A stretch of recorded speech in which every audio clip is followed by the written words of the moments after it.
673 481, но това не са подписи. Това са 673 481 съдби. 673 481 мечти.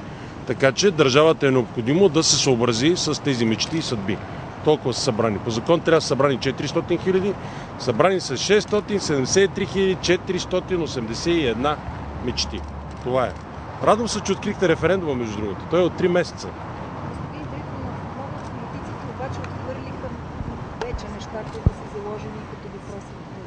Не могат да го отхвърлят, защото по смисъла на Конституцията и на Закона за пряката демокрация това трябва да бъде проведено като референдум. Тези въпроси трябва да бъдат проведени като референдум и народа да каже дали ги одобрява или не. Политиците нямат никаква дума в момента. Очаквате ли проверката на ГРАО да покаже 400 хиляди валидни? Вижте сега.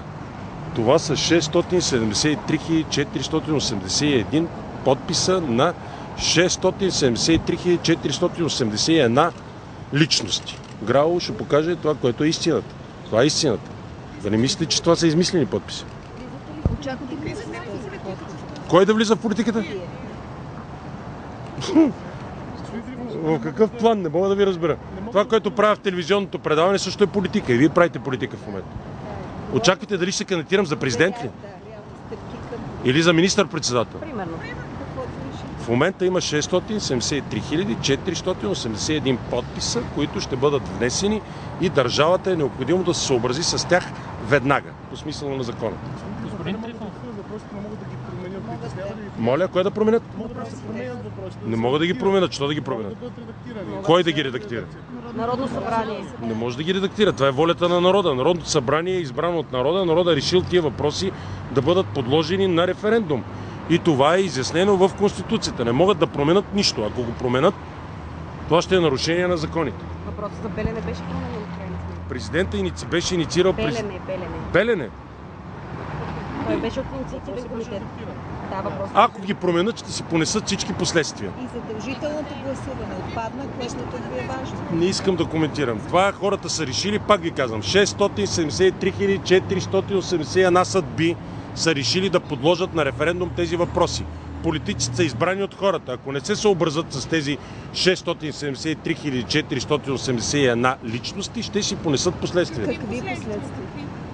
И всякакви. Те имат мандат. Какви? Какви са последствията за политиката? Добре, ще наблюдавате процеса тогава.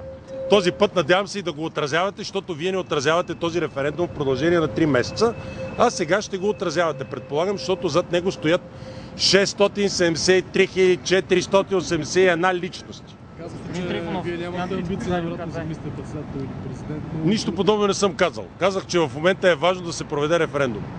Политически проекти. Не ме вълнуват партии, за мен те не съществуват по този вид, защото важни са 673 481 личности. Колеги, ако нямате други въпроси, да ходя да ги вкарам в парламента, че ме чака Цецка Цачева. Един въпрос. Не искам да я карам да чака, защото тя е важен човек. Кажи. Един спешен въпрос. Недялко заслужава ли любовта? Кой? Не знам за какво говориш. Това са лични отношения. Тях ще ги коментирам на 14 февруари. Кой ще